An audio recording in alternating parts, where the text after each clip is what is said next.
Assalamualaikum sahabat yang budiman. Sekarang kita mengunjungi kota Bengkulu melihat benteng Marlborough, bekas benteng Inggris pada masa kolonial. Setelah menyusuri pantai barat Sumatera, dari Lampung, Sumatera Selatan, akhirnya sampai juga kita ke Provinsi Bengkulu. Di kota Bengkulu ini terdapat benteng Inggris, benteng Marlborough. Sebelum membangun benteng Marlborough, ternyata Inggris membangun terlebih dahulu benteng York atau Fort York. Sebelum kita membahas panjang lebar mengenai benteng ini, kita lihat dulu film di atas. Ini adalah jalan masuk ke benteng Marlborough. Di depan benteng, di pintu jalan masuk, terdapat sebuah pohon beringin yang besar. Jadi kita harus melintas jembatan terlebih dahulu sebelum masuk ke benteng. Karena benteng ini dikelilingi parit, seperti terlihat di gambar. Kita melewati jembatan. Jadi kalau benteng ini ditutup, jembatan ini diangkat pada masa lalu.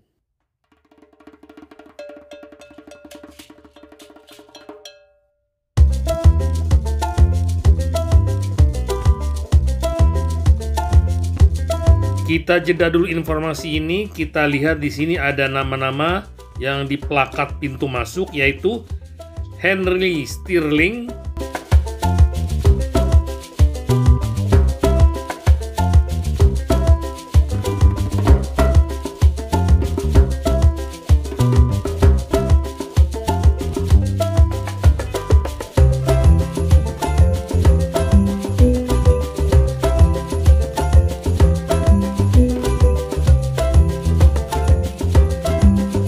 Captain James Kearney,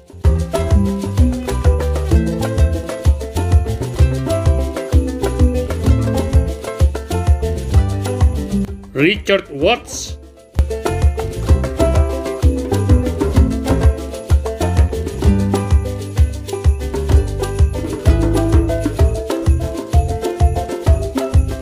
George Shaw,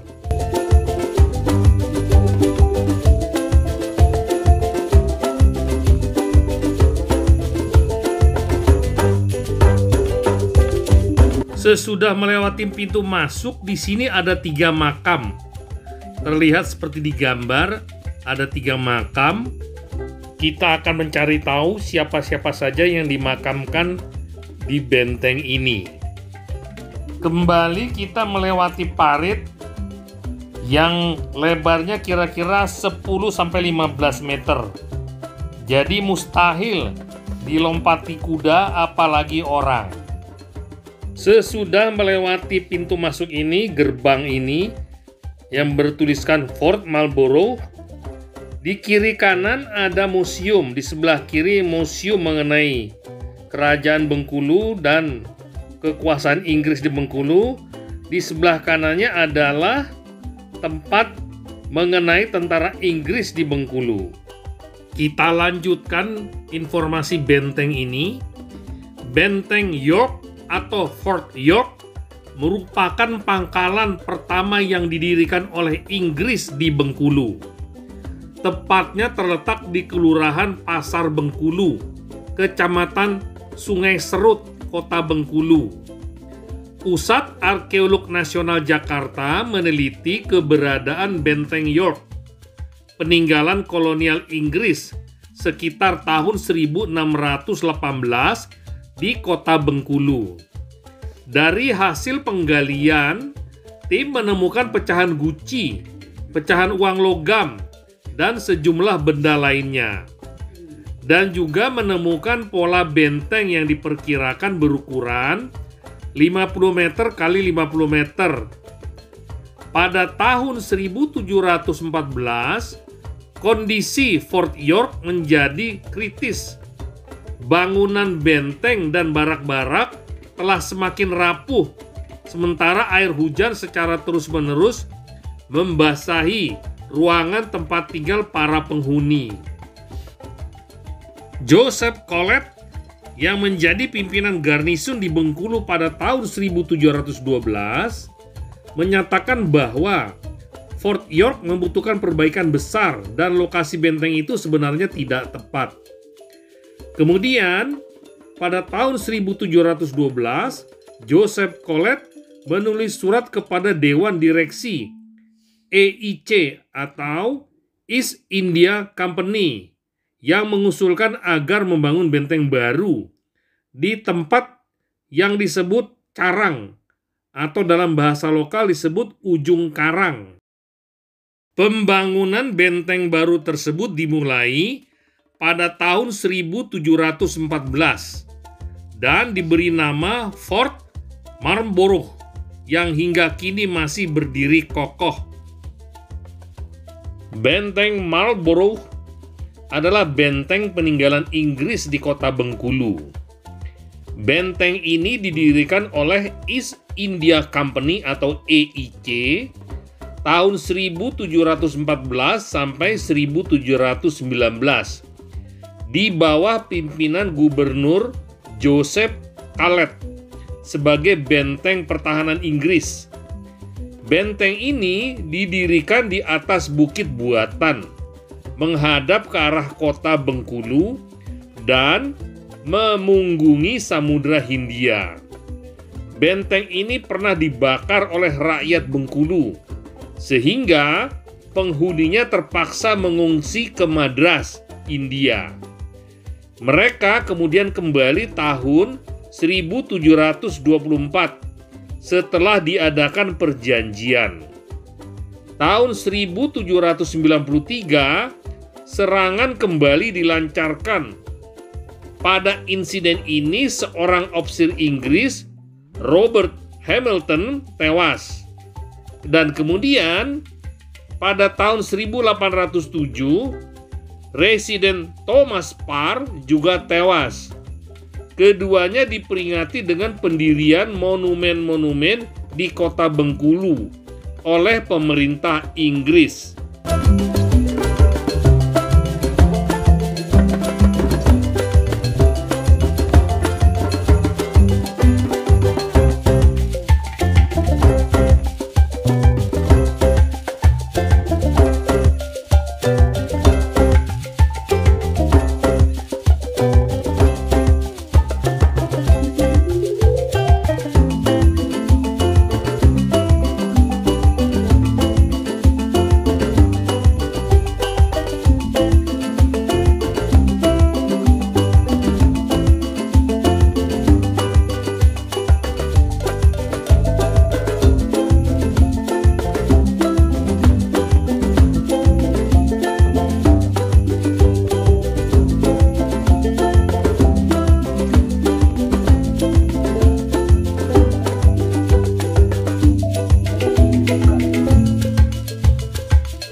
Kita lihat dulu di sini diperagakan senjata tradisional orang-orang Bengkulu yang sangat bagus, penuh dengan ukiran-ukiran. Sepertinya sarungnya terbuat dari logam. Sementara ini adalah seperti golok, senjata tradisional juga yang sarungnya terbuat dari kayu.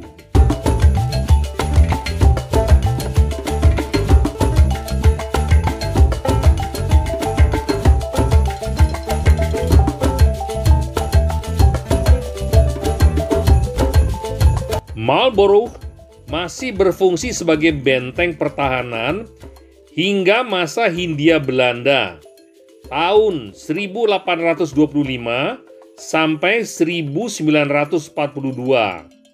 Jepang tahun 1942 sampai 1945. Dan pada Perang Kemerdekaan Indonesia. Sejak Jepang kalah hingga tahun 1948, benteng itu menjadi markas Polri. Namun, pada tahun 1949 sampai 1950, benteng Marlborough diduduki kembali oleh Belanda. Setelah Belanda pergi tahun 1950, benteng Marlborough menjadi markas TNI AD. Pada tahun 1977, benteng ini diserahkan kepada Depdikbud untuk dipugar dan dijadikan bangunan cagar budaya.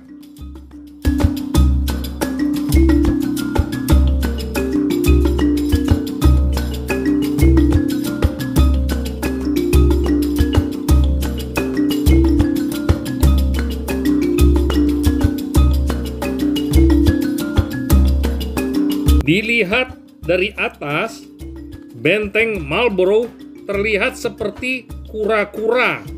Kepala kura-kura adalah pintu utama. Badannya adalah benteng itu sendiri. Bentuk ini merupakan tipikal benteng dari Eropa.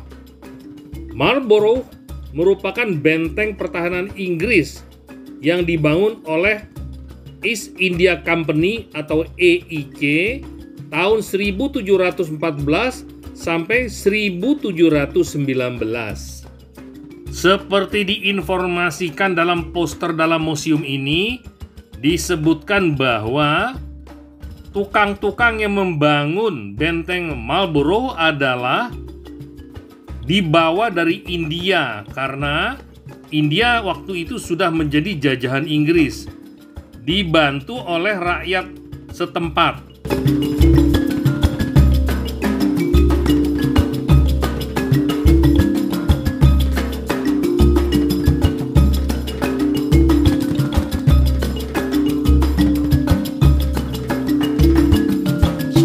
Benteng ini berada di tanah seluas 44.000 meter persegi. Ukuran fisiknya sekitar 240 meter kali 170 meter. Ketinggian dinding dari 8 meter sampai 8,5 meter dengan ketebalan 1,85 sampai 3 meter. Pertahanan benteng terdiri dari 72 meriam dalam benteng. Terdapat beberapa baris bangunan dengan atap berbentuk segitiga. Bangunan tersebut memiliki krepyak teras dengan barisan tiang besi. Catatan yang ada mengatakan bangunan ini difungsikan sebagai penjara dan kantor, juga barak. Di bagian tengah benteng ini juga terdapat lapangan besar yang berfungsi sebagai halaman dalam.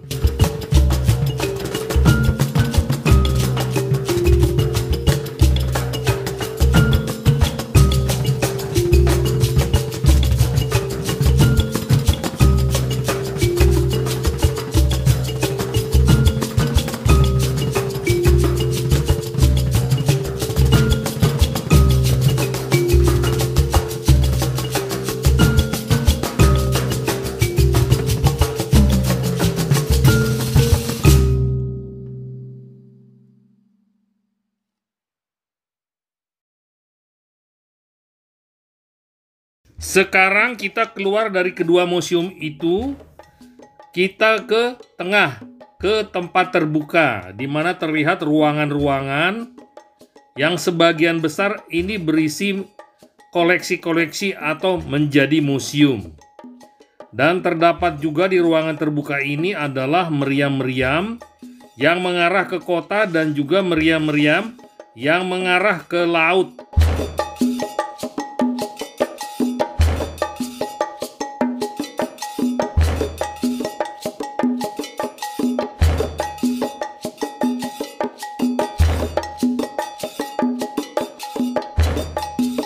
Kalau kita lihat logo di meriam tersebut, yaitu mahkota dan tulisan huruf R, mungkin Royal. yang artinya kerajaan.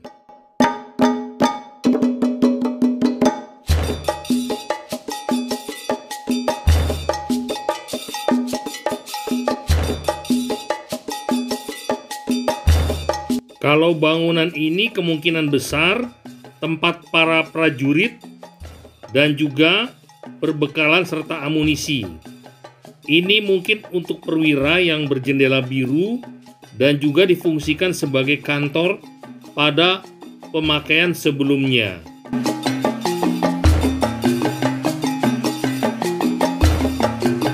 Bangunan yang difungsikan untuk prajurit atau perbekalan serta mesiu sekarang ini difungsikan sebagai museum ketiga di samping museum 1 dan 2 di pintu masuk tadi.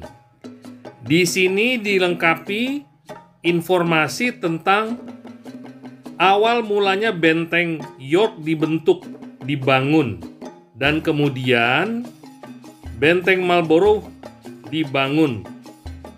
Kemudian diceritakan pula di sini apa-apa yang terjadi pada masa-masa pembangunan tersebut, serta kegiatan-kegiatan East India Company yang merupakan perusahaan dagang Inggris di Timur Jauh, seperti VOC, perusahaan dagang Belanda di Timur Jauh.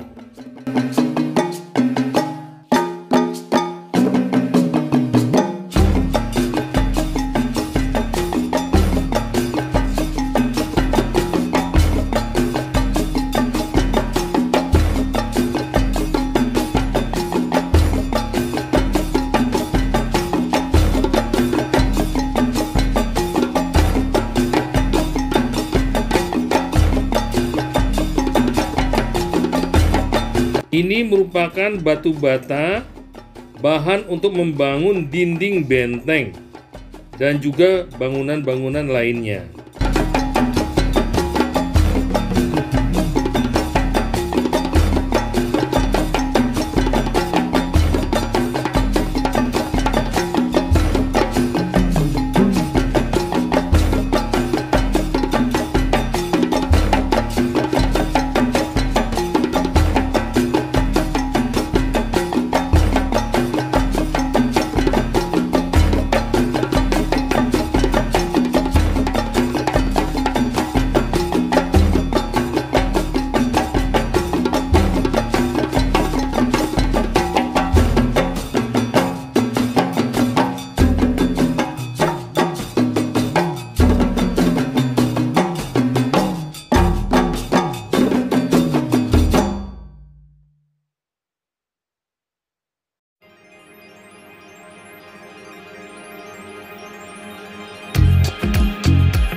Ini merupakan patung Joseph Collet, komandan garnisun di benteng Marlborough pertama kali.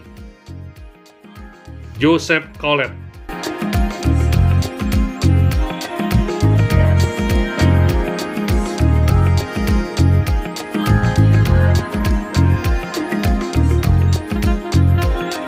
Ini adalah maket atau denah Fort Marlborough. Jadi bentuknya adalah yang umum untuk kerajaan-kerajaan di Eropa membangun benteng. Jadi di setiap sudutnya ada menara pengamat seperti daun.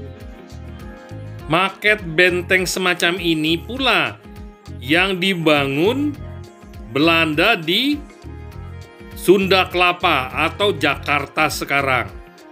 Kalau benteng VOC Belanda di Batavia atau Jakarta hanya tersisa sedikit berupa dinding-dinding, sementara menara pengawasnya tidak pernah ditemukan. Sementara itu yang saya lihat di Kesultanan Yogyakarta, terlihat pembangunan kembali benteng Kesultanan Jogja pada masa lalu. Sepertinya bentuknya mirip-mirip di menara penjaganya atau di setiap sudut benteng, seperti benteng-benteng di Eropa.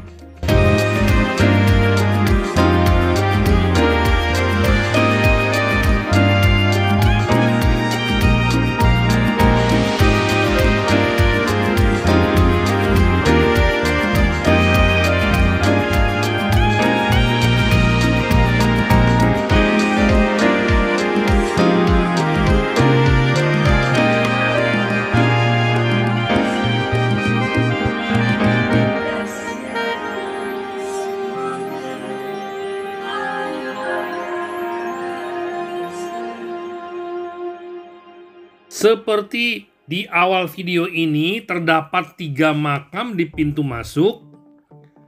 Maka kita akan menginformasikan siapa-siapa saja yang dimakamkan di benteng Marlborough ini. Makam Inggris di benteng Marlborough adalah bukti arkeologi peninggalan kolonial Inggris yang mencari rempah-rempah di Nusantara, khususnya di wilayah Bengkulu. Makam tersebut berada di area benteng Marlborough, tepatnya berada pada bagian belakang pintu masuk benteng Marlborough. Benteng Marlborough dibangun antara tahun 1714 sampai 1719 oleh perusahaan Hindia Timur Britania atau EIC di Bengkulu selama kepemimpinan Gubernur Joseph Collet. Keberadaan makam di benteng Marlborough muncul saat setelah terbunuhnya para tokoh kolonial Inggris.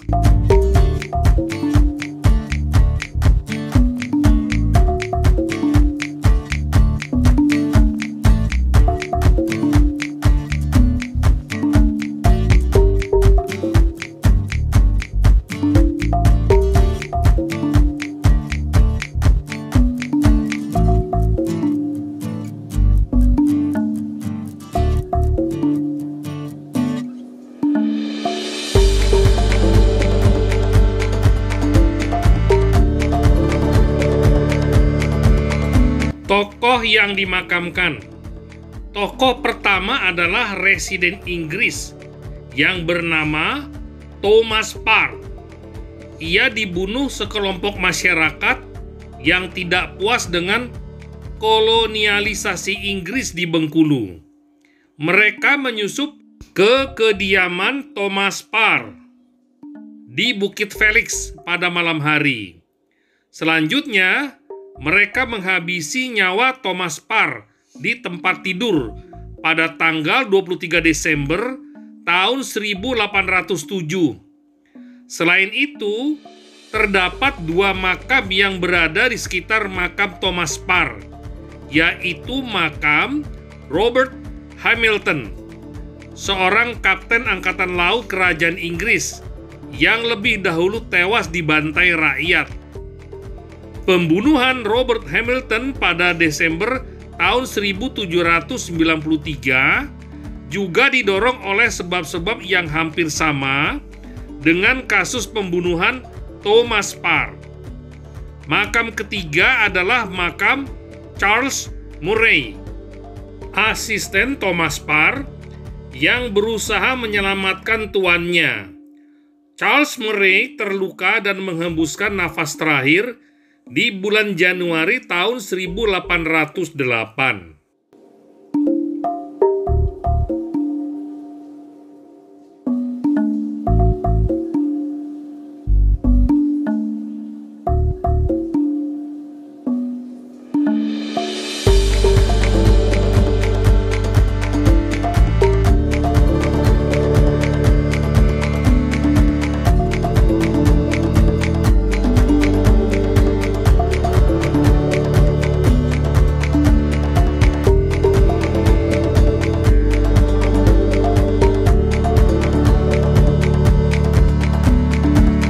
Saat ini, kondisi makam Inggris yang ada di benteng Marlborough sama seperti bagian bangunan benteng lainnya. Namun banyak pengunjung yang tidak mengetahui ada makam tokoh Inggris di sana. dikarenakan tidak adanya media informasi dan interpretasi mengenai objek ini, sehingga sering terjadi vandalisme. Hingga tahun 2022, makam Inggris di Benteng Marlborough dikelola oleh Balai Pelestarian Cagar Budaya Jambi. Selanjutnya, pada tahun 2023, pengelolaan makam Inggris di Benteng Marlborough dilakukan oleh Balai Pelestarian Kebudayaan atau BPK, wilayah 7 Provinsi Bengkulu dan Lampung.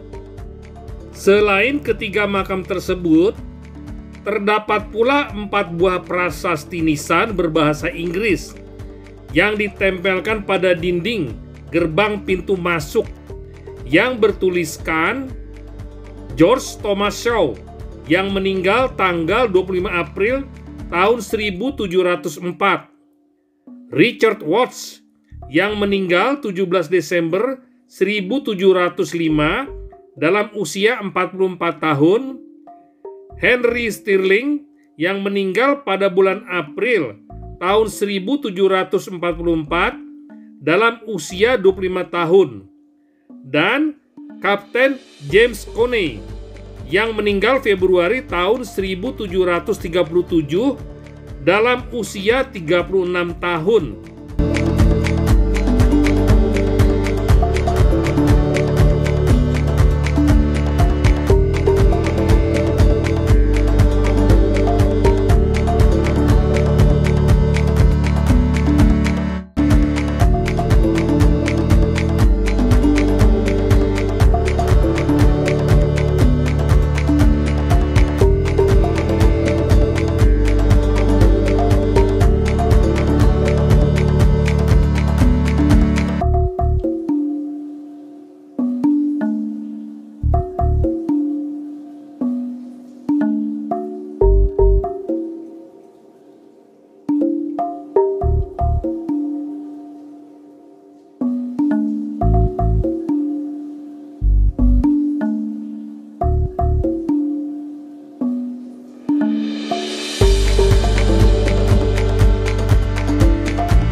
Di samping informasi mengenai nama-nama yang sudah disebutkan sebelumnya, terdapat juga informasi mengenai penguasa Inggris yang lainnya pada masa sesudahnya, yaitu Sir Thomas Stamford Raffles. Tidak ketinggalan juga adalah informasi mengenai proklamator Presiden Soekarno yang pernah diasingkan ke Bengkulu.